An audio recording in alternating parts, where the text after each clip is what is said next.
ওর নামে ইসলামের বিজয় হবে না। গায়েবের রাস্তা জানতে হবে যে কিভাবে ইসলামের বিজয় হবে। ওটাই ইসলামের বিজয়ের একমাত্র রাস্তা, ওটাই নবীদের রাস্তা, ওটাই নবীদের রাজনীতি। তো গায়েবের সূত্র যতক্ষণ না জানবেন ততক্ষণ আপনি বুঝতে পারবেন না যে মুসলমানদের বিজয় কিভাবে হবে। আপনি আপনার মতো একটা রাস্তা বের করে নিয়ে বলবেন এটাতে ইসলামের বিজয় হবে, হবে না। গায়েবে যেভাবে নির্ধারিত আছে যে এটাই মুসলমানদের বিজয়ের রাস্তা, ওটাই ফলো করতে হবে। তো গায়েবে নির্ধারিত মুসলমানদের বিজয়ের রাস্তা কোনটা, এটা যদি দেখতে চান তাহলে নবীদের জীবনী দেখতে হবে, যে নবীদের জীবনীতে কিভাবে বিজয় নির্ধারিত হয়েছে। ওটাই গায়েবের রাস্তা। গায়েবকে আল্লাহ কোরআনে প্রকাশ করে দিয়েছে, গায়েবকে আল্লাহ সুবহানাহু ওয়া তাআলা নবীদের জীবনীতে প্রকাশ করে দিয়েছে, যে পৃথিবী কিভাবে চলে তার সিস্টেম তোমরা জেনে নাও, গায়েব কিভাবে কাজ করে সেটা তোমরা জেনে নাও। তাহলে এখন আমাদের মধ্যে গণতন্ত্র দেওয়াই আছে, সুদী প্রথা চালু রাখাই আছে, যেন কোনো সত্যবাদী আমানতদার ন্যায়পরায়ণ নেতা উঠেই আসতে না পারে।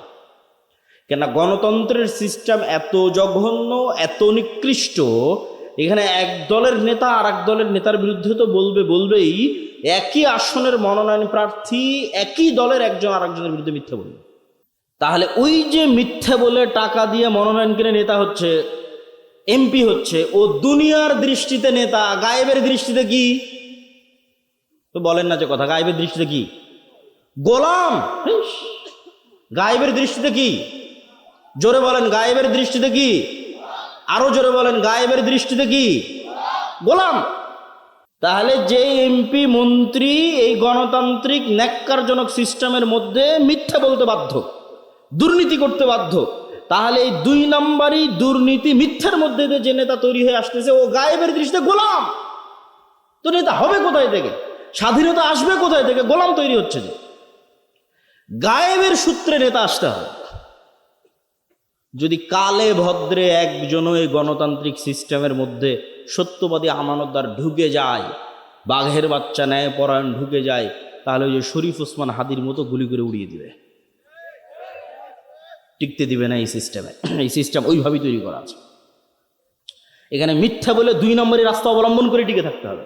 আর 2 নম্বরের রাস্তা অবলম্বন করলেই তো আপনি গায়েবের সূত্রে গোলাম হয়ে গেছেন। দুনিয়াতে আপনি যত বড় এমপি, মন্ত্রী, মিনিস্টার হন, প্রধানমন্ত্রী হন, তাতে কি যায় আসে? আপনি 2 নম্বরের রাস্তা অবলম্বন করে প্রধানমন্ত্রী হয়েছেন, তার মানে ভারত আমেরিকা আপনাকে টাকা দিয়ে কিনে নিতে পারবে, কিন্তু আপনি 2 নম্বর, আপনার মেরুদণ্ড নাই। আর সুদী প্রথা দেওয়া আছে গোলাম তৈরি করার জন্য। রাসূল সাল্লাল্লাহু আলাইহি ওয়াসাল্লাম বলছে, আল্লাহুম্মা ইন্নী আউযুবিকা মিনাল মা'সামি ওয়াল মাগরাম, হে আল্লাহ, লোন থেকে বাঁচতে চাই। সাহাবীরা জিজ্ঞেস করলেন, আল্লাহ নবী কেন লোন থেকে বাঁচতে চান? তো লোন থেকে বাঁচতে চাই এই জন্য যে মানুষ যখন লোন নেওয়া শুরু করে মিথ্যা বলা শুরু করে। এখন আপনাদের এই গোটা চাঁপাইনবাবগঞ্জ সদর উপজেলার মধ্যে যত লোনের মাধ্যম আছে, যত কিস্তির মাধ্যম আছে, যত মা বোন কিস্তিতে টাকা নিয়েছে, তাদের সকলের কাছ থেকে আপনি খোঁজ নিয়ে দেখেন যে কিস্তির জন্য তারা নিজেরা তো মিথ্যা বলেছে, তাদের সন্তান সন্ততিকে পর্যন্ত মিথ্যা বলতে বাধ্য করেছে। এরকম আছে না নাই? আছে।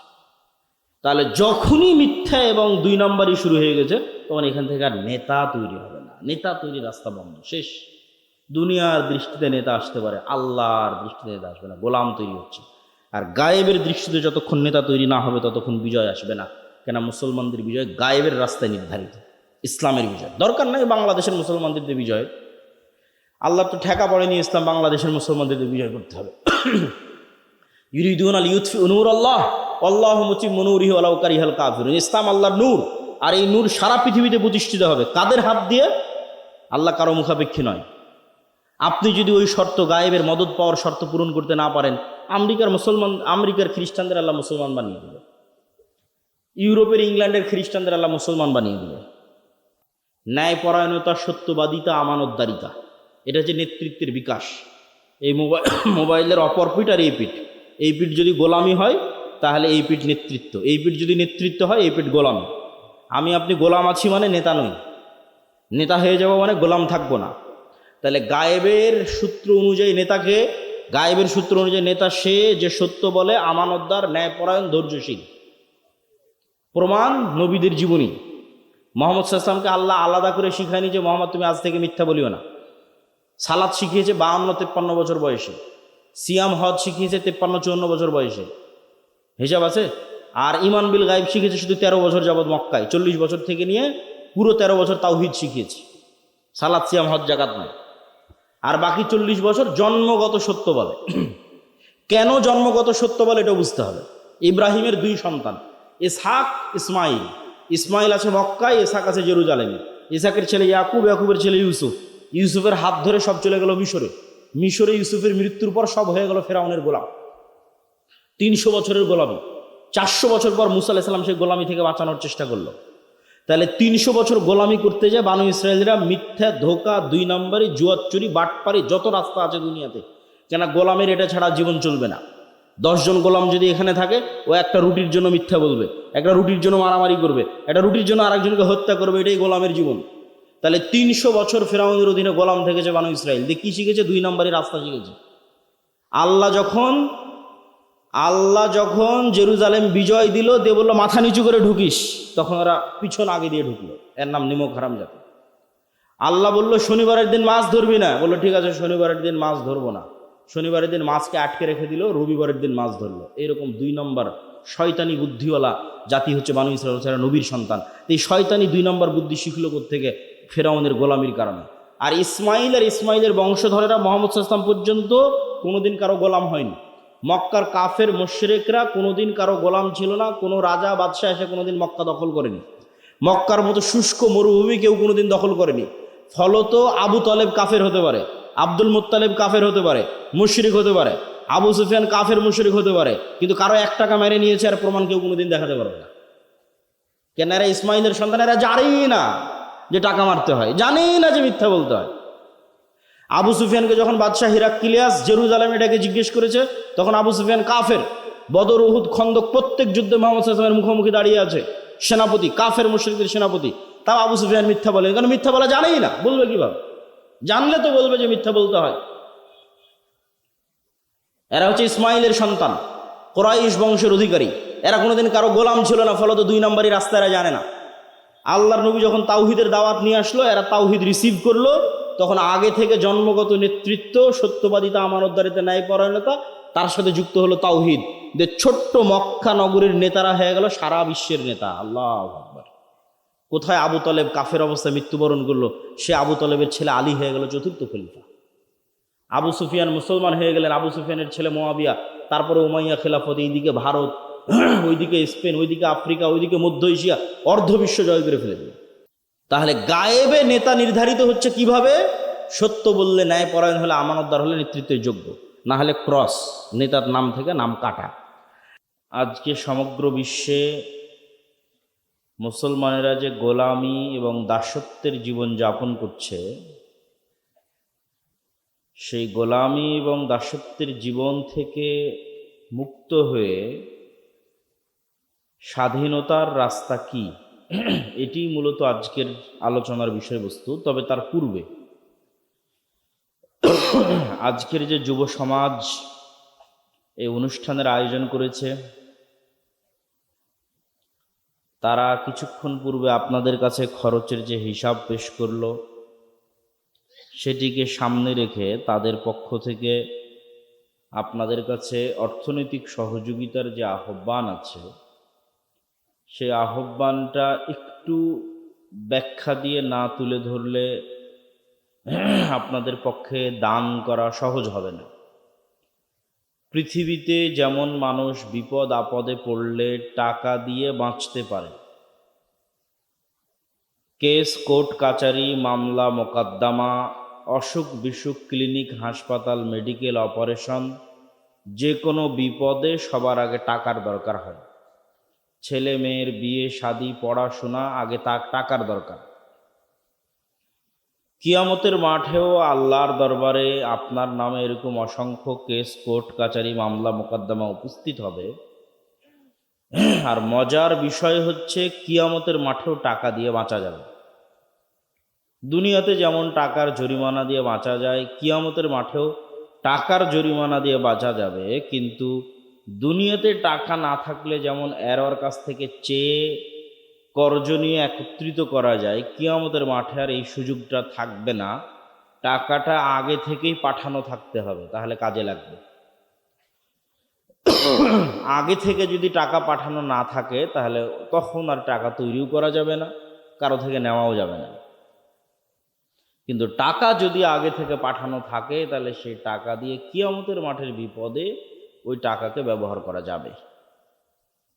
দুনিয়ার কোনো মানুষের পক্ষে জান্নাতের গ্যারেন্টি ইবাদতের চ্যালেঞ্জে অথবা গুনাহ মুক্ত থাকার চ্যালেঞ্জে দেওয়া সম্ভব নয়।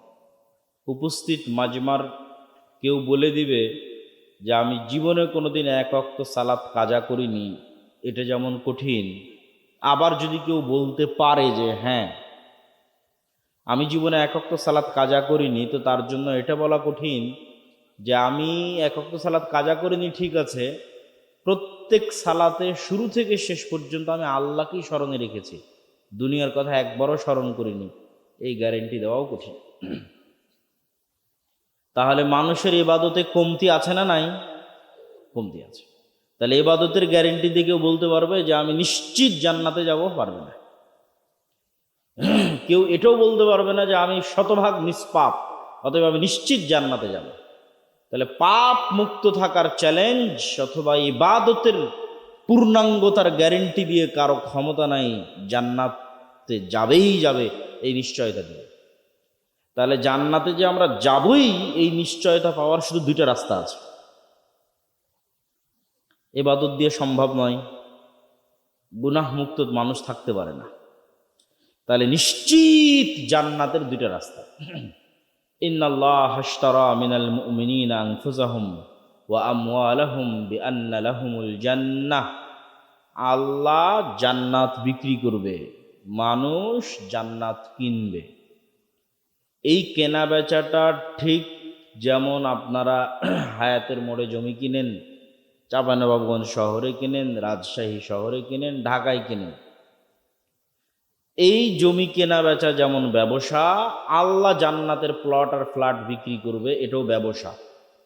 হাল আদুল্লুকুম আলা তিজারাতিন তুনজিকুম মিন আযাবিন নার। আমি কি তোমাদের এমন কোনো ব্যবসার কথা বলে দিব না? এই ব্যবসাটা হবে আল্লাহর সাথে। আর এই ব্যবসার মজার দিক হচ্ছে এই ব্যবসা শতভাগ লাভজনক। কেন শতভাগ লাভজনক তাও বলব, তার আগে একটু বুঝে নিই যে দুইটা জিনিসে নিশ্চিত জান্নাত বিক্রি হবে, মানে গ্যারেন্টি, মিস হওয়ার কোনো চান্স নাই। এক, মানুষ তার নিজের জীবনটাই যদি আল্লাহর রাস্তায় আল্লাহর জন্য দিয়ে দেয়, তাহলে যখন তার রক্তের ফোঁটা মাটিতে পড়বে, তো রক্তের ফোঁটা মাটিতে পড়ার আগে ইবাদতে যত কমতি ছিল আর যত গুনাহ ছিল সব কমতি পূরণ হয়ে যাবে, সব গুনাহের কাফফারা হয়ে যাবে, ওর কাছে জান্নাত বিক্রি হয়ে গেছে। বলেন আল্লাহু আকবার। তাহলে নিশ্চিত জান্নাতের একটা রাস্তা শহীদ হয়ে যাওয়া, মিস নাই, বিক্রি হয়ে যাবে জান্নাত। নিশ্চিত জান্নাতের আর একটা রাস্তা হচ্ছে টাকা দিয়ে জান্নাত কিনে নেওয়া। আল্লাহ কোরআনের আয়াতের মধ্যেই বলেছে, যে আয়াতটা আমি আপনাদের সামনে তেলাওয়াত করেছি। জান্নাত বিক্রি হবে দুইটা জিনিসের কাছে, একটা তোমার জীবনের কাছে, জীবন দিয়ে দাও আল্লাহর রাস্তায়, জান্নাত বিক্রি হয়ে যাবে। দুই, টাকা দিয়ে জান্নাত কিনে নাও। ইবাদত দিয়ে জান্নাতে যাওয়ার পূর্ব শর্ত পূরণ হয়, কিন্তু জান্নাতে যাওয়ার গ্যারেন্টি অর্জিত হয় না।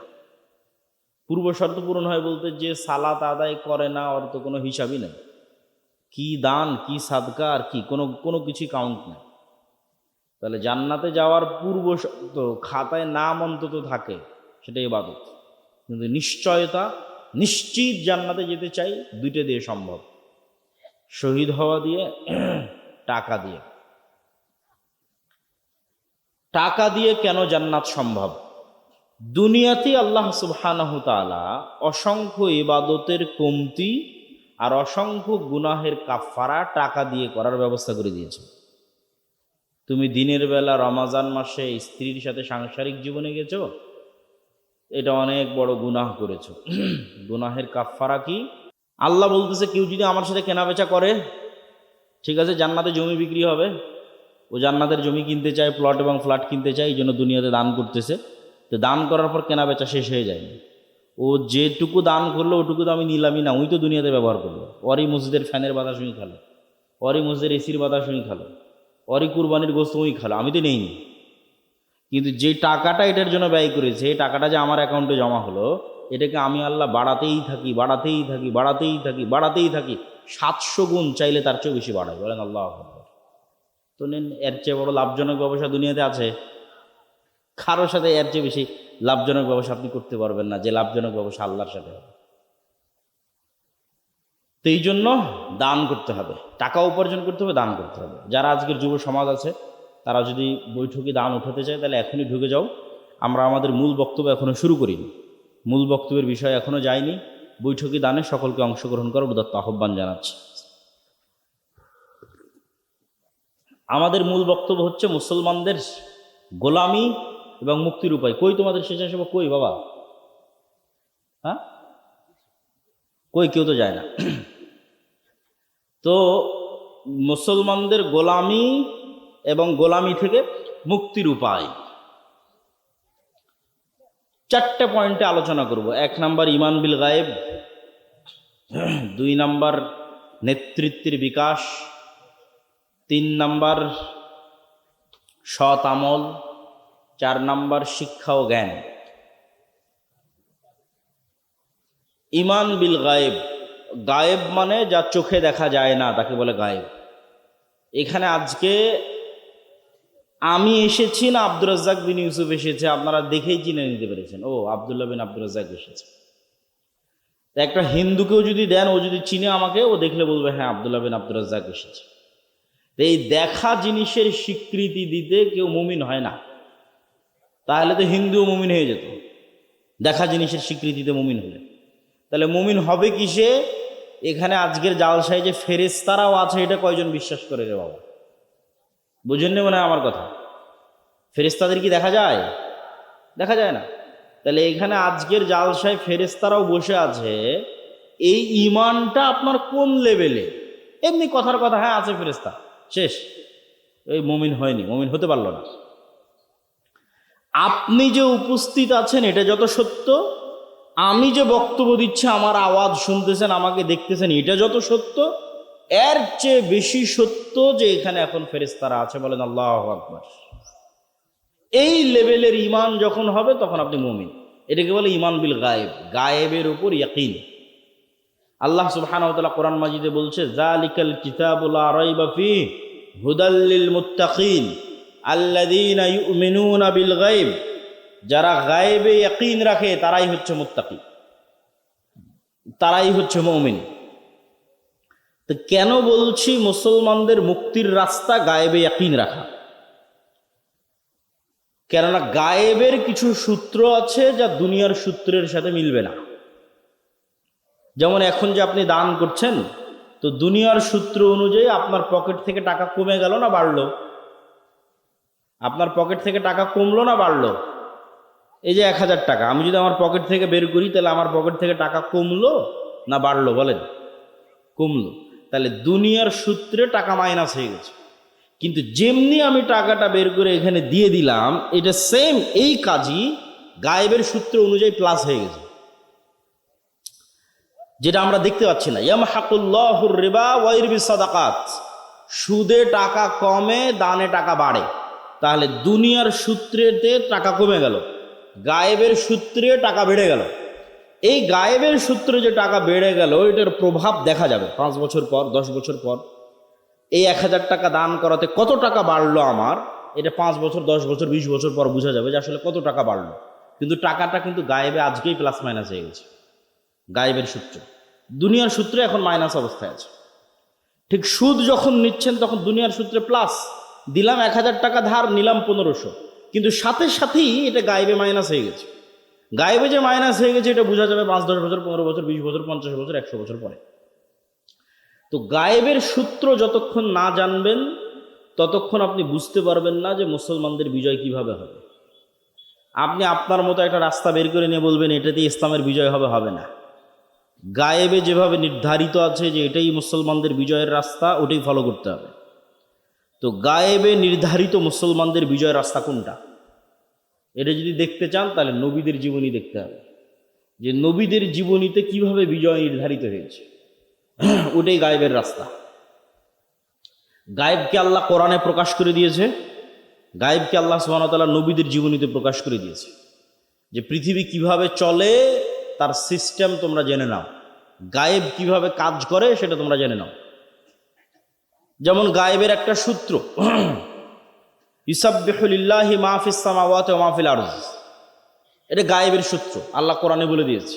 গায়েবের নিউজ, সংবাদ কি, আসমান জমিন এবং তার মধ্যে যা কিছু আছে সব আল্লাহর তাসবিহ পাঠ করে। তাহলে এখন এই মোবাইলও তাসবিহ পাঠ করতেছে, এই চায়ের কাপও তাসবিহ পাঠ করতেছে, আমার জামাও তাসবিহ পাঠ করতেছে, এই প্যান্ডেলও তাসবিহ পাঠ করতেছে, এটা গায়েবের নিউজ। এইটার উপর যেই দিন আপনার ইয়াকিন তৈরি হবে, বিজয় নিশ্চিত। এই গায়েবের নিউজের উপর যতদিন ইয়াকিন আসবে না, বিজয়ের কোনো ধারে কাছেও যেতে পারবেন না। এবার বাস্তব উদাহরণে চলেন, যে বাস্তব উদাহরণে আপনাকে দেখাই যে গায়েবের উপর ইয়াকিন ছাড়া বিজয় সম্ভব নয়। মুসা আলাইহিস সালাতু ওয়াস সালামকে যেদিন আল্লাহ বললেন ইযহাব ইলা ফিরআউন ইন্নাহু তাগা, যাও ফেরাউনের কাছে দাওয়াত দাও, ফেরাউন চরম অহংকারী। ওই দিন মুসা আলাইহিস সালাতু ওয়াস সালাম চাঁপাইনবাবগঞ্জের দেবীনগর ইসলামপুর চরবাগডাঙ্গা ইউনিয়নের চরের, পদ্মা নদীর চরের সাধারণ একজন কৃষক, আজকের আমেরিকার প্রেসিডেন্ট ডোনাল্ড ট্রাম্পের কাছে যদি যেতে বলা হয় আপনাকে যে যান আমেরিকার প্রেসিডেন্ট ডোনাল্ড ট্রাম্পের কাছে দাওয়াত দিতে হবে, তো এই সাধারণ কৃষক আজকের আমেরিকার প্রেসিডেন্টের তুলনায় যত দুর্বল, ওই দিন মুসা আলাইহিস সালাম ফেরাউনের তুলনায় তার চেয়ে বেশি দুর্বল, কয়েক শতগুণ, কয়েক হাজার গুণ বেশি দুর্বল। কেন? দু ছোট্ট পয়েন্টে পয়েন্টে বললে আপনি বুঝে যাবেন কেন মুসা আলাইহিস সালাম দুর্বল। মুসা আলাইহিস সালামকে যেই দিন বলা হচ্ছে যাও মিশরে দাওয়াত দাও, ওই দিন মিশরের আদালতে মুসা আলাইহিস সালামের নামে ফাঁসির রায় হয়ে আছে, ঢুকলেই জবাই করা হবে। তাহলে আপনাকে যখন বলা হচ্ছে যাও আমেরিকাতে যাও, তখন আমেরিকার আদালতে আপনার নামে ফাঁসি হয়ে আছে। দুই, আপনাকে যখন বলা হয়েছে যাও আমেরিকাতে যাও, তখন আপনি এলাকাতে নাই, পালিয়ে আছেন। এখনও তো অনেক পলাতক আসামি দুবাই, কানাডায় আলিশান জীবনযাপন করছে, কিন্তু মুসা আলাইহিস সালাম যখন পলাতক তখন মানুষের বাড়ির কাজের লোক। তাহলে আপনার বাড়ি হতে পারে ইসলামপুর চরবাগডাঙ্গা দেবীনগর চাঁপাইনবাবগঞ্জ, কিন্তু আপনি পালিয়ে আছেন হয় দিল্লিতে, না হয় করাচিতে, না হয় আফগানিস্তানে, না হয় দুবাইয়ে। কী অবস্থায় পালিয়ে আছেন? মানুষের বাড়িতে কাজের লোক হিসেবে পালিয়ে আছেন। কতদিন থেকে পালিয়ে আছেন? 10 বছর থেকে পালিয়ে আছেন। এমন সময় আপনাকে বলা হচ্ছে যাও আমেরিকাতে, তোমাকে দাওয়াত দিতে হবে ডোনাল্ড ট্রাম্পের কাছে, আর অমত অবস্থায় যে আমেরিকায় আপনার নামে ফাঁসি হয়ে আছে। কথা কি আমার বোঝা যায়? কেন চরবাগডাঙ্গার একটা গরিব চরের কৃষকের চেয়ে মুসা আলাইহিস সালাম বেশি দুর্বল? দুনিয়ার কোনো লজিকে, দুনিয়ার কোনো সিস্টেমে, দুনিয়ার কোনো সূত্রে মুসা আলাইহিস সালাম বিজয়ী হবে আর ফেরাউন পরাজিত হবে, এটা ইম্পসিবল, অসম্ভব। ওইটা পরাজয় আর জয় তো বহু পরের কথা। মুসা ফেরাউনের সামনে দাঁড়াবে এটাই অসম্ভব, মুসা মিশরে ফিরে যাবে এটাই অসম্ভব। মুসা স্বয়ং মিশর থেকে পালিয়ে গেছে। কেন চরবাগডাঙ্গার একটা চরের কৃষকের চাইতেও মুসা আলাইহিস সালাম দুর্বল? চরবাগডাঙ্গার এই চরের কৃষকের আত্মীয় স্বজন আছে, বাড়ি ঘর আছে, পরিবার পরিজন আছে, দেশের নাগরিকত্ব আছে, পাসপোর্ট আছে, ন্যাশনালিটি আছে, কোথাও বিপদে পড়লে দূতাবাস দিয়ে বাঁচাবে। আর যেই দিন মুসা আলাইহিস সালামকে আল্লাহ বলছে যাও ফেরাউনের কাছে, ওই দিন মুসা আলাইহিস সালাম এমন গোলাম জাতির সদস্য, এমন গোলাম কওমের সদস্য, যার মা যদি পরিচয় দেয় এটা আমার সন্তান, তো সন্তানকে জবাই করা হবে। ইযাববিহুনা আবনাকুম ওয়া ইস্তাহয়ুনা নিসাআকুম ওয়া ফি যালিকুম বালাউম মির রাব্বিকুম আযীম। এই রকম অসহায় গোলাম জাতির সদস্য হচ্ছে মুসা আলাইহিস সালাম, যার আগে পিছে কেউ নাই। মুসা আলাইহিস সালামের জয় বহু পরে। মুসা আলাইহিস সালাম মিশরে ফিরে যাবে, ফেরাউনের সামনে দাঁড়াবে, এটা অসম্ভব, পৃথিবীর সূত্রে অসম্ভব, কিন্তু গায়েবের সূত্রে সম্ভব। বলেন আল্লাহু আকবার। ওই গায়েবের উপর ইয়াকিন মুসা আলাইহিস সালামের অন্তরে যেদিন ঢুকে যাবে, মুসা আলাইহিস সালাম যেদিন মিশর থেকে পালিয়ে গেছে, ওই মিশরে মুসা আলাইহিস সালাম ফিরে গেছে। ফিরার একটাই রাস্তা, মুসা আলাইহিস সালামকে গায়েব দেখাতে হবে।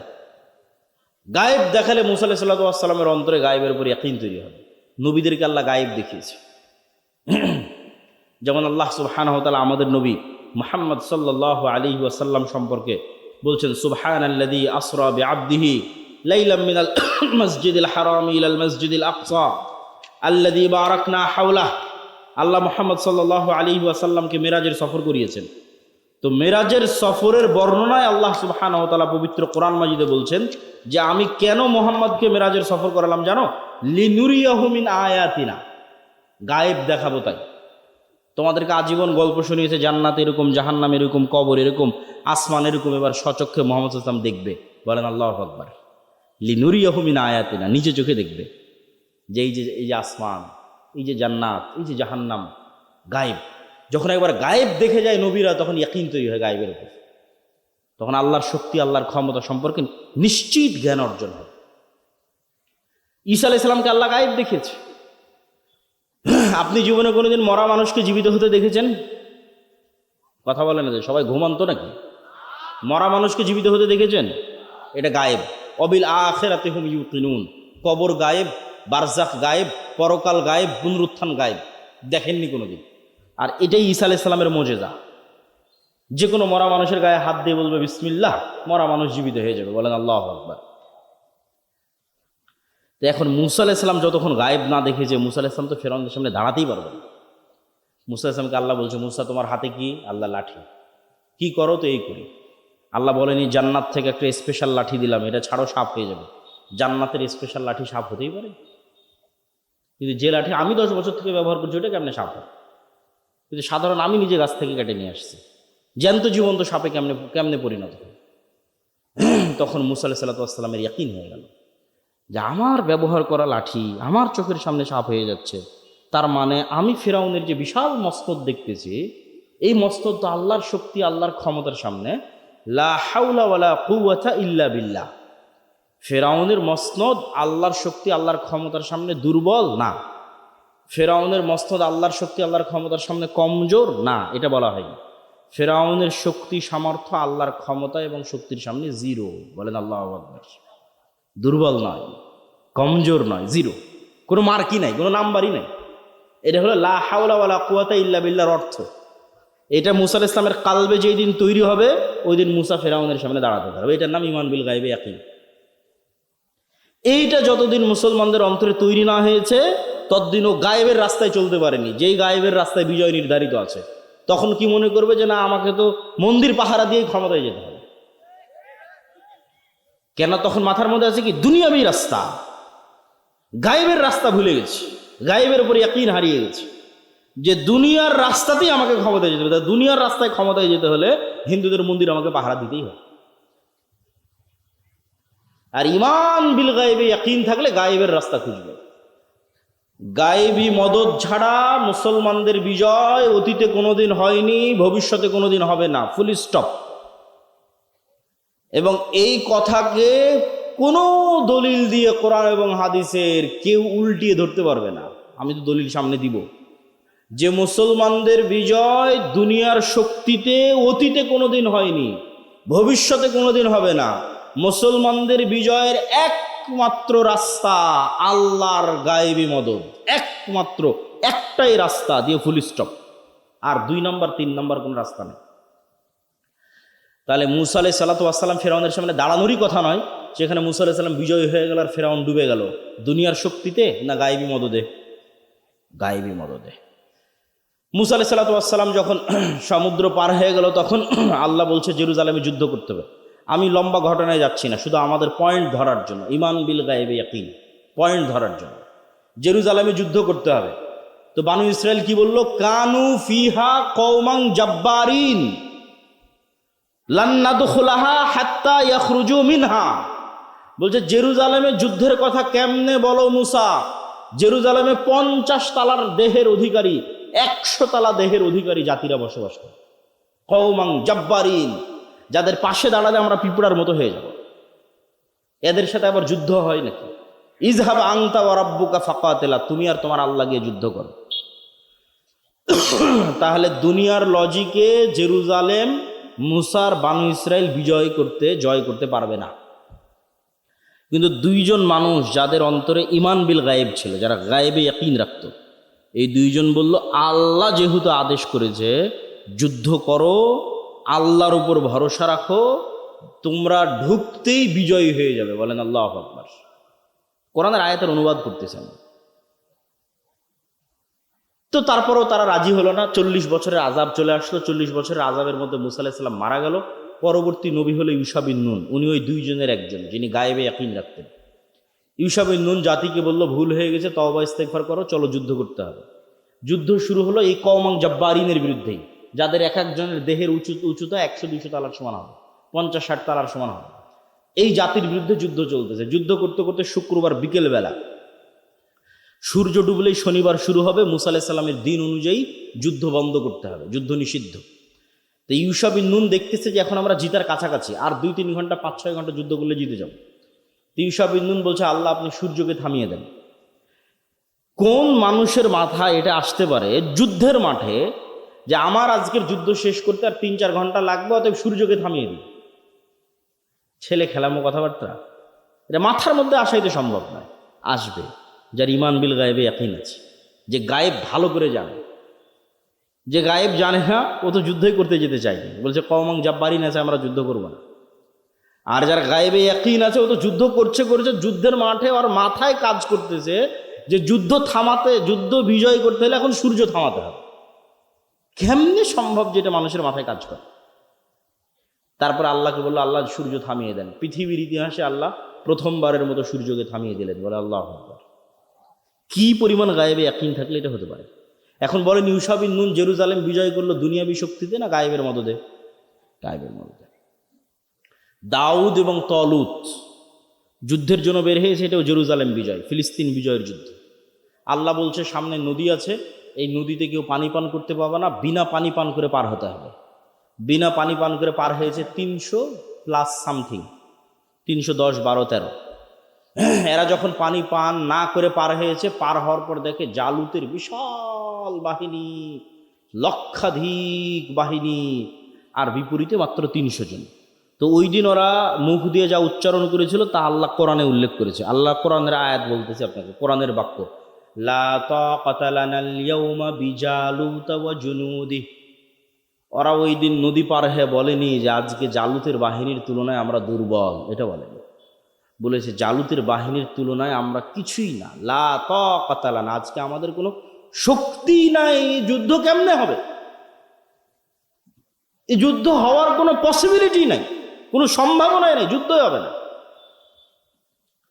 তখন যাদের গায়েবে ইয়াকিন ছিল তারা বলল, কোরআনের আয়াত, কাম মিন ফিআতিন কালিলাতিন গালাবাত ফিআতান কাসীরাতাম বিইজনিল্লাহ। কত দুর্বল জাতিকে আল্লাহ জিতিয়ে দিয়েছে, জয়লাভ করিয়ে দিয়েছে শক্তিশালী জাতির উপর আল্লাহর সাহায্যে, আল্লাহর দয়ায়। বলেন আল্লাহু আকবার। তো দাউদ আলাইহিস সালাম তলুত যুদ্ধ করলো, 300 জন নিয়ে লক্ষাধিক মানুষকে পরাজিত করে দিল, জেরুজালেম পুনরুদ্ধার করলো। তো দুনিয়ার শক্তিতে না আল্লাহর গায়েবী মদদে? মুহাম্মদ সাল্লাল্লাহু আলাইহি ওয়াসাল্লাম যেদিন বদরে, মুহাম্মদ সাল্লাল্লাহু আলাইহি ওয়াসাল্লাম যেদিন উহুদে, মুহাম্মদ সাল্লাল্লাহু আলাইহি ওয়াসাল্লাম যেদিন খন্দকে, আজকের গাজার মুসলমানেরা ইসরায়েলের তুলনায় অত দুর্বল নয়। আজকের বাংলাদেশের মুসলমানেরা ভারতের তুলনায় অত দুর্বল নয়। আজকে সারা বিশ্বের মুসলমানেরা আমেরিকার তুলনায় অত দুর্বল নয়। যেই দিন মুহাম্মদ সাল্লাল্লাহু আলাইহি ওয়াসাল্লাম খন্দকে, ওই দিন ইনি যত দুর্বল। কেননা বদর আর উহুদে 1000, 1200, 2000 করে কাফেররা জমা হয়েছে, আর খন্দকে 10,000 জমা হয়েছে। বদর আর উহুদে শুধু মক্কার কাফেররা জমা হয়েছে, খন্দকে সারা আরবের কাফেররা জমা হয়েছে। আর মুহাম্মদ সাল্লাল্লাহু আলাইহি ওয়াসাল্লামের মদিনাতে মুনাফিক আছে 300টা, আর ইহুদি গোত্র আছে 3টে, বানু কুরাইজা, বানু কায়নুকা, বানু নাজির। এই 3টে আবার ভিতর থেকে বাহিরের সাথে চুক্তি করেছে যে তোমরা কোনো মতে ফালাও, আমরা তোমাদের সাথে আছি। ফালাতে পারলেই আছে। তাহলে একে তো ইহুদিরা নাই, দ্বিতীয়ত 300 মুনাফিক নাই, তাহলে সাথে আছে সর্বোচ্চ 500 মানুষ, 500 থেকে 700। আর বাহিরে মদিনা ঘেরাও করে আছে 10,000 মানুষ। তাহলে খন্দকে মুহাম্মদ সাল্লাল্লাহু আলাইহি ওয়াসাল্লাম দুনিয়ার কোনো লজিকে বদর উহুদ খন্দকে মুহাম্মদ সাল্লাল্লাহু আলাইহি ওয়াসাল্লাম জিতবে, এটা অসম্ভব, কোনো চান্স নাই জিতার। একটা রাস্তা আছে, ওটাই মুসলমানদের বিজয়ের রাস্তা। সেটা কি? আল্লাহর গায়েবী মদদ। এটা ফুল স্টপ। মুহাম্মদ সাল্লাল্লাহু আলাইহি ওয়াসাল্লামের আল্লাহর গায়েবী মদদ ছাড়া বিজয় হয়নি। তুমি আপনি কে? আমি তুমি কে? মুহাম্মদ সাল্লাল্লাহু আলাইহি ওয়াসাল্লাম একটা যুদ্ধে আল্লাহর গায়েবী মদদ ছাড়া জিততে পারেনি। একটা যুদ্ধে মনে করেছিল সাহাবীরা যে আজকে আমরা দুনিয়াবী শক্তিতে বেশি পাওয়ারফুল, ওটা হুনাইনের যুদ্ধ, মক্কা বিজয়ের পর। ওই দিন সাহাবীদের সংখ্যা 12,000। জীবনে কোনোদিন এত সাহাবীরা চোখেই দেখেন। 300 জন যুদ্ধ করেছে বদরে, সেখানে হুনাইনে 12,000। তো যখন বদরে দুর্বল ছিল ভরসা আল্লাহর উপর, উহুদে দুর্বল ছিল ভরসা আল্লাহর উপর, খন্দকে দুর্বল ছিল ভরসা আল্লাহর উপর, হুনাইনে যখন দেখেছে নিজেরাই 12,000, আল্লাহর উপর ভরসা ভুলে গেছে। বলছে আমরাই তো পার করে দেবো, এবার জিতে যাবো ইনশাল্লাহ। আর ওই শুরুতে আর জিততে পারেনি। মোহাম্মদ সাল্লাল্লাহু আলাইহি ওয়াসাল্লামকে নিজে ঘোড়া থেকে লাফ দিয়ে নামে বলতে হয়েছে আন ইবনে আব্দুল মুত্তালিব আনান নবিয়্যুল কাযিব। তারপরে অসংখ্য বক্তব্য, চিৎকার, সব সাহাবী পালিয়ে যাচ্ছে, এই 12,000-এর মাজমা পালিয়ে যাচ্ছে। তো যেই দিন নিজের উপর ভরসা করেছে, দুনিয়ার শক্তির উপর ভরসা করেছে, ওই দিন পরাজয়। তাহলে মুসলমানদের বিজয়ের একমাত্র একটাই রাস্তা, সেটার নাম আল্লাহর গায়েবী মদদ। এখানেই ফুল স্টপ। গায়েবী মদদ অর্জন করার যে যোগ্য হবে আল্লাহ ওকে বিজয় দিবে, যে যোগ্য হবে না ও দুনিয়ার রাস্তায় হাজার চেষ্টা করুক, ওর নামে ইসলামের বিজয় হবে না, ওর নামে ইসলামের বিজয় হবে না। গায়েবের রাস্তা জানতে হবে যে কিভাবে ইসলামের বিজয় হবে, ওটাই ইসলামের বিজয়ের একমাত্র রাস্তা, ওটাই নবীদের রাস্তা, ওটাই নবীদের রাজনীতি। সম্মানিত উপস্থিতি, তাহলে 1 নম্বর পয়েন্ট শেষ করে দিই, ঈমান বিল গায়বে ইয়াকিন। এবং গায়েবী মদদ কিভাবে পাওয়া যাবে তার সূত্র জানতে হবে। সূত্র নাম্বার 1, ন্যায়পরায়ণতা, সত্যবাদিতা, আমানতদারিতা। এটা হচ্ছে নেতৃত্বের বিকাশ। এই মোবাইলের অপর পিঠ আর এই পিঠ, এই পিঠ যদি গোলামি হয় তাহলে এই পিঠ নেতৃত্ব, এই পিঠ যদি নেতৃত্ব হয় এই পিঠ গোলামি। আমি আপনি গোলাম আছি মানে নেতা নই, নেতা হয়ে যাব মানে গোলাম থাকবো না। তাহলে গায়েবের সূত্র অনুযায়ী নেতাকে, গায়েবের সূত্র অনুযায়ী নেতা সে যে সত্য বলে, আমানতদার, ন্যায়পরায়ণ, ধৈর্যশীল। প্রমাণ নবীদের জীবনী। মোহাম্মদ সাল্লাল্লাহু আলাইহি ওয়াসাল্লামকে আল্লাহ আলাদা করে শিখায়নি যে মোহাম্মদ তুমি আজ থেকে মিথ্যা বলিও না। সালাত শিখিয়েছে 52-53 বছর বয়সে, সিয়াম হজ শিখিয়েছে 53-54 বছর বয়সে, হিসাব আছে। আর ঈমান বিল গায়ব শিখেছে শুধু 13 বছর যাবৎ মক্কায়, 40 বছর থেকে নিয়ে পুরো 13 বছর তাওহীদ শিখিয়েছে, সালাত, সিয়াম, হজ, যাকাত নয়। আর বাকি 40 বছর জন্মগত সত্য বলে। কেন জন্মগত সত্য বলে এটা বুঝতে হবে। ইব্রাহিমের 2 সন্তান, ইসহাক, ইসমাইল। ইসমাইল আছে মক্কায়, ইসহাক আছে জেরুজালেমে। ইসহাকের ছেলে ইয়াকুব, ইয়াকুবের ছেলে ইউসুফ। ইউসুফের হাত ধরে সব চলে গেল মিশরে। মিশরে ইউসুফের মৃত্যুর পর সব হয়ে গেল ফেরাউনের গোলাম। 300 বছরের গোলামি। 400 বছর পর মুসা আলাইহিস সালাম সেই গোলামি থেকে বাঁচানোর চেষ্টা করলো। তাহলে 300 বছর গোলামি করতে যায় বানু ইসরায়েলরা মিথ্যা, ধোঁকা, 2 নম্বরই, জুয়া, চুরি, বাটপারি, যত রাস্তা আছে দুনিয়াতে। কেন গোলামের এটা ছাড়া জীবন চলবে না। 10 জন গোলাম যদি এখানে থাকে, ও একটা রুটির জন্য মিথ্যা বলবে, একটা রুটির জন্য মারামারি করবে, একটা রুটির জন্য আরেকজনকে হত্যা করবে, এটাই গোলামের জীবন। তাহলে 300 বছর ফেরাউনের অধীনে গোলাম থেকেছে বানু ইসরায়েল। দিয়ে কি শিখেছে? 2 নম্বরই রাস্তা শিখেছে। আল্লাহ যখন জেরুজালেম বিজয় দিল, দিয়ে বললো মাথা নিচু করে ঢুকিস, তখন ওরা পিছন আগে দিয়ে ঢুকলো। এর নাম নিমক হারাম জাতি। আল্লাহ বললো শনিবারের দিন মাছ ধরবি না, বললো ঠিক আছে শনিবারের দিন মাছ ধরবো না। শনিবারের দিন মাছকে আটকে রেখে দিল, রবিবারের দিন মাছ ধরলো। এইরকম 2 নম্বর শয়তানি বুদ্ধিওয়ালা জাতি হচ্ছে বানু ইসরায়েল, যারা নবীর সন্তান। এই শয়তানি 2 নম্বর বুদ্ধি শিখলো থেকে ফেরাউনের গোলামির কারণে। আর ইসমাইলের বংশধরেরা মোহাম্মদ সাল্লাল্লাহু আলাইহি ওয়াসাল্লাম পর্যন্ত কোনোদিন কারো গোলাম হয়নি। মক্কার কাফের মুশরিকরা কোনোদিন কারো গোলাম ছিল না। কোনো রাজা বাদশাহ এসে কোনোদিন মক্কা দখল করেনি। মক্কার মতো শুষ্ক মরুভূমি কেউ কোনোদিন দখল করেনি। ফলত আবু তালেব কাফের হতে পারে, আব্দুল মুত্তালিব কাফের হতে পারে, মুশরিক হতে পারে, আবু সুফিয়ান কাফের মুশরিক হতে পারে, কিন্তু কারো 1 টাকা মেরে নিয়েছে আর প্রমাণ কেউ কোনোদিন দেখাতে পারবে না। কেন? এরা ইসমাইলের সন্তান, এরা জানেই না যে টাকা মারতে হয়, জানেই না যে মিথ্যা বলতে হয়। আবু সুফিয়ানকে যখন বাদশাহ হিরাক্লিয়াস জেরুজালেমে এটাকে জিজ্ঞেস করেছে, তখন আবু সুফিয়ান কাফের। বদর, উহুদ, খন্দক প্রত্যেক যুদ্ধে মুহাম্মদ সাল্লাল্লাহু আলাইহি ওয়াসাল্লামের মুখোমুখি দাঁড়িয়ে আছে, সেনাপতি, কাফের মুশরিকদের সেনাপতি। তাও আবু সুফিয়ান মিথ্যা বলে, কারণ মিথ্যা বলা জানেই না, বলবে কিভাবে? জানলে তো বলবে যে মিথ্যা বলতে হয়। এরা হচ্ছে ইসমাইলের সন্তান, কুরাইশ বংশের অধিকারী। এরা কোনোদিন কারো গোলাম ছিল না, ফলত 2 নম্বরই রাস্তা এরা জানে না। আল্লাহর নবী যখন তাওহীদের দাওয়াত নিয়ে আসলো, এরা তাওহীদ রিসিভ করলো, তখন আগে থেকে জন্মগত নেতৃত্ব, সত্যবাদিতা, আমানতদারিতা, ন্যায়পরায়ণতা, তার সাথে যুক্ত হলো তাওহীদ। যে ছোট্ট মক্কা নগরীর নেতারা হয়ে গেল সারা বিশ্বের নেতা। আল্লাহু আকবার। কোথায় আবু তালেব কাফের অবস্থায় মৃত্যুবরণ করলো, সে আবু তালেবের ছেলে আলী হয়ে গেল 4র্থ খলিফা। আবু সুফিয়ান মুসলমান হয়ে গেলেন, আবু সুফিয়ানের ছেলে মুআবিয়া। তারপরে উমাইয়া খেলাফত, এইদিকে ভারত, ওইদিকে স্পেন, ওইদিকে আফ্রিকা, ওইদিকে মধ্য এশিয়া, অর্ধবিশ্ব জয় করে ফেলে দিল। তাহলে গায়েবে নেতা নির্ধারিত হচ্ছে কিভাবে? সত্য বললে, ন্যায়পরায়ণ হলে, আমানতদার হলে নেতৃত্বের যোগ্য, না হলে ক্রস, নেতার নাম থেকে নাম কাটা। তাহলে এখন আমাদের মধ্যে গণতন্ত্র দেওয়াই আছে, সুদী প্রথা চালু রাখাই আছে, যেন কোনো সত্যবাদী আমানতদার ন্যায়পরায়ণ নেতা উঠেই আসতে না পারে। কেন গণতন্ত্রের সিস্টেম এত জঘন্য, এত নিকৃষ্ট, এখানে এক দলের নেতা আর এক দলের নেতার বিরুদ্ধে তো বলবেই, একই আসনের মনোনয়ন প্রার্থী একই দলের একজন আর একজনের বিরুদ্ধে মিথ্যা বলবে।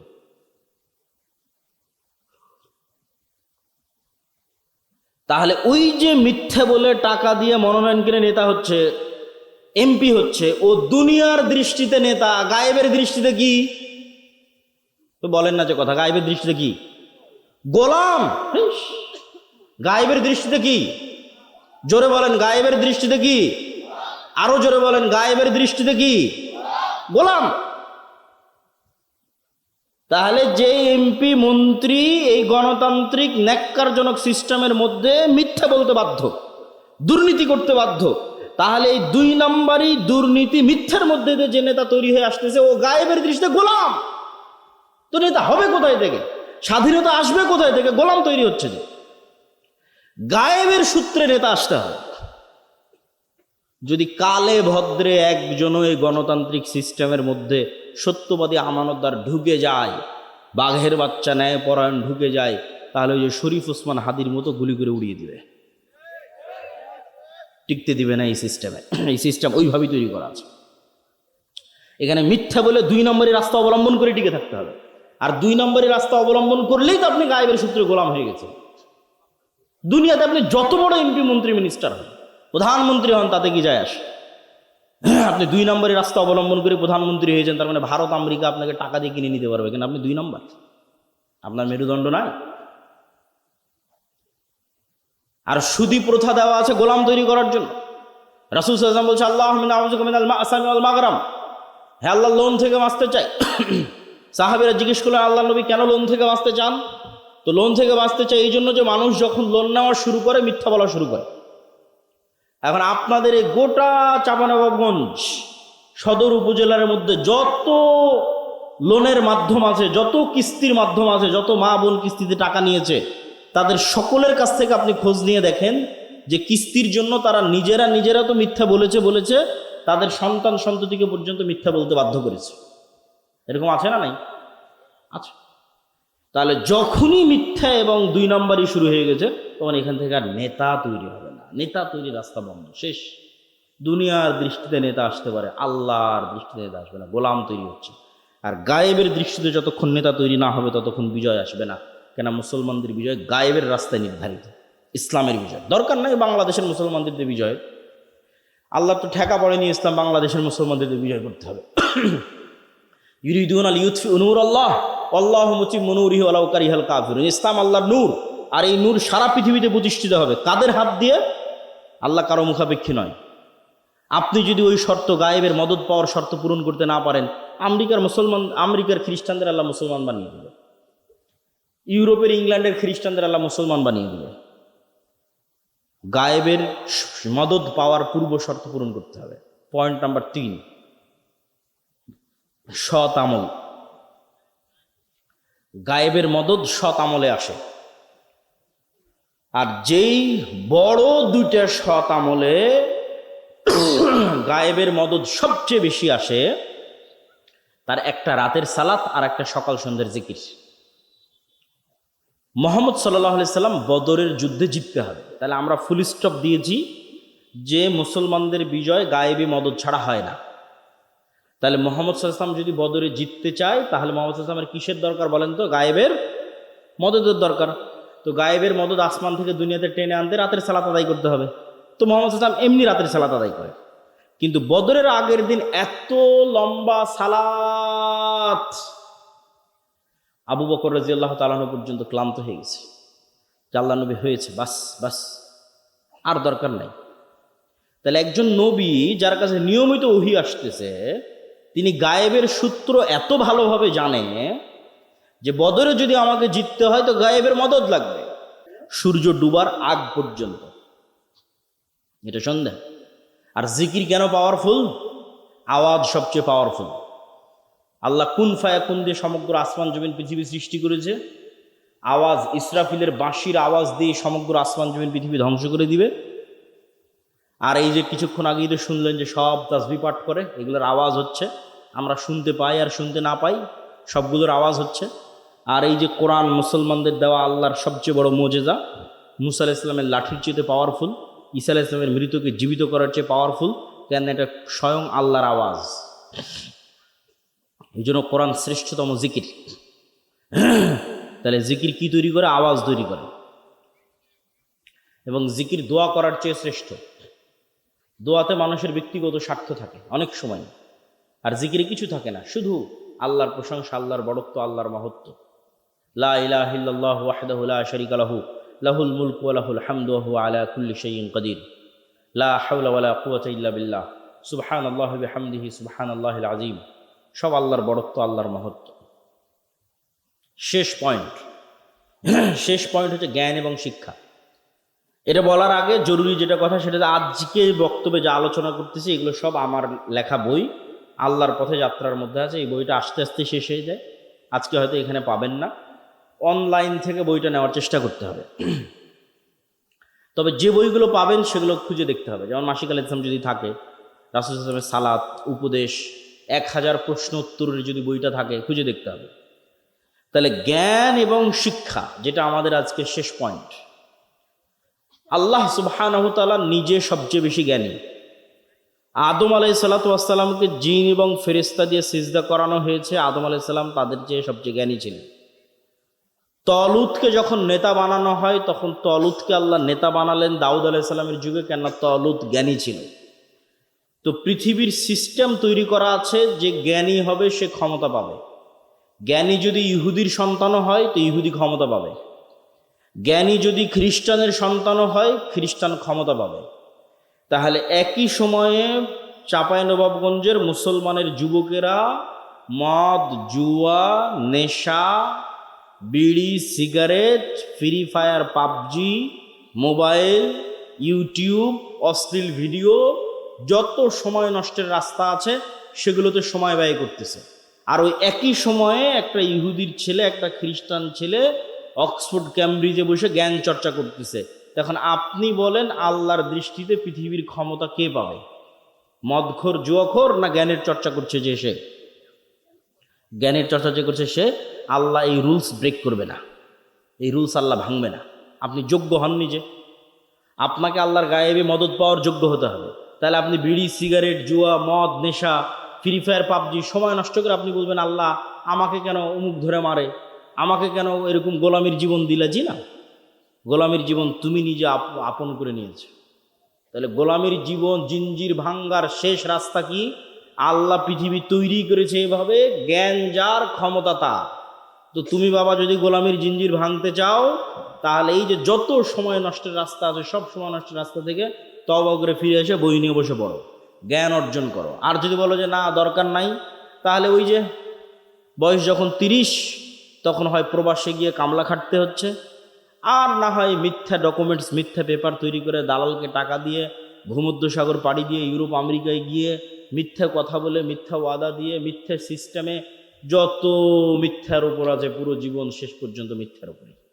সবচেয়ে বেশি মিথ্যা বলে আজকের যুগে, সবচেয়ে বেশি মিথ্যা বলার প্রবণতা মুসলমানদের মধ্যে আছে। তার কারণ হচ্ছে গোলামি।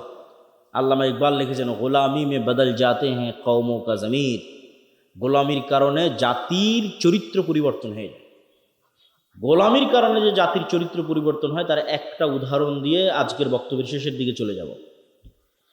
আমি যখন ইংল্যান্ড থেকে যখন স্পেন এবং ইতালি এবং ফ্রান্স সফর করি, তার আগ পর্যন্ত জানতাম গোটা পৃথিবী চলে ইংরেজি ভাষায়।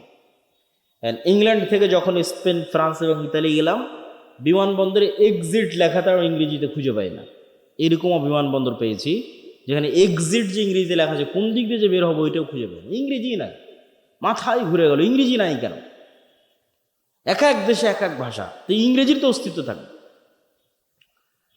তারপরে যখন ফ্রান্সে গেলাম, ফরাসি, প্রচুর পরিমাণে আফ্রিকান মুসলমানরা আমাদের মদিনাতেও পড়তো। ওদের সেকেন্ড ল্যাঙ্গুয়েজ ফরাসি। কেমনে ওদের সেকেন্ড ল্যাঙ্গুয়েজ ফরাসি হয়?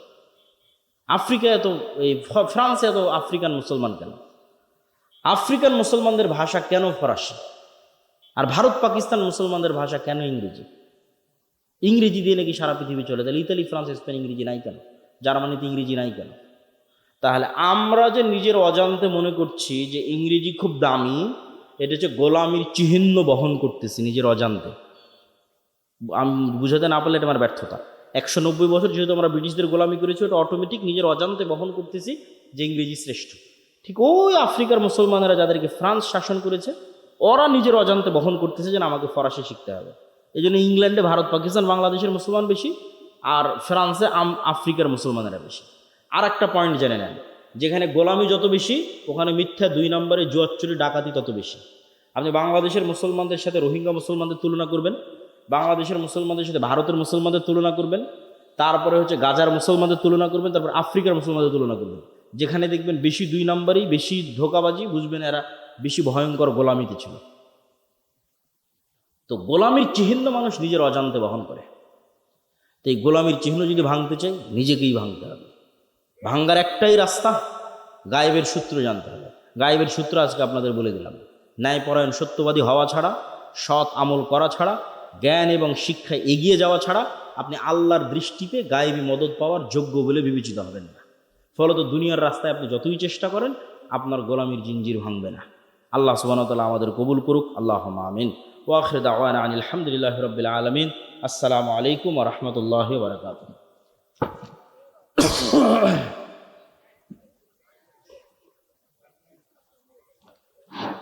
আলহামদুলিল্লাহ, পানি চা দাও। অনেক চমৎকার আলোচনা। আমরা এই আলোচনা আমাদের অন্তরে গেঁথে আমরা সে অনুযায়ী আমল করার চেষ্টা করবো ইনশাআল্লাহ।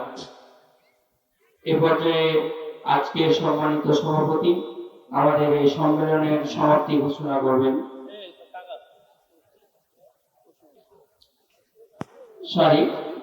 আমাদের এই পর্যায়ে প্রশ্ন উত্তর পর্ব। আমাদের সাহেবকে যা বিভিন্ন প্রশ্ন দিয়েছেন তার উত্তর পর্ব এখন শুরু। আমাদের বইগুলো হয়তো গাড়িতে আছে, যারা বইয়ের খোঁজ দিতে চান তারা গাড়িতে দেখতে পারেন। দিন কায়েমের সঠিক পথ কি আজকে বলে দিয়েছি। তো দিন কায়েমের সঠিক পথের উপরে আলোচনা করব। আল্লাহর গায়েবী মদত পাওয়ার যোগ্য হতে হবে, এটাই দিন কায়েমের সঠিক পথ। মুসলমান কি কোনো দিবস পালন করতে পারবে?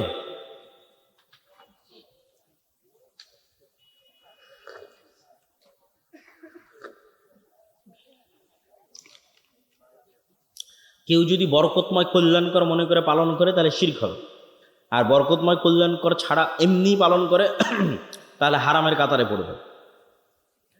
শেখ কোনেক ইসলামী দলের নেতারা এগুলো বক্তব্য আজকে আলোচনা করেছি, শেখ এগুলো আজকে আলোচনা হয়েছে। ইমান বিল গায়েব না থাকলে যা হয়, মসজিদে ইমাম খুতবারত অবস্থায় বিভিন্ন রাজনৈতিক সমালোচনা করে, ইসলামের বিধান কি? সব একই প্রশ্ন। 36 নং মসজিদের ভিতরে এখনো পূর্ণ হয়নি, আমরা তো মসজিদ 2য় তলায় অথবা তার পাশের রুমে নামাজ পড়া যাবে কি? পড়া যাবে, কোনো সমস্যা নেই। পুরো পৃথিবী মসজিদ। যদি কোনো মহিলা মারা যায় তাহলে তার জানাজার হকদার কে? তার স্বামী না তার সন্তান? এটাও কোনো সমস্যা নেই। পরামর্শ করে, ওসিয়ত থাকলে ওসিয়ত অনুযায়ী, ওসিয়ত না থাকলে পরামর্শ করে একজন করলেই হবে। আমি একজন 22 বছরের যুবক, আমি মাস্টারবেশনে অ্যাডিক্টেড। 17 চেষ্টার পর আমি খারাপ অভ্যাস থেকে ত্যাগ করতে পারি না। আমি অ্যাপসের মাধ্যমে করে রাখি। আমি সর্বোচ্চ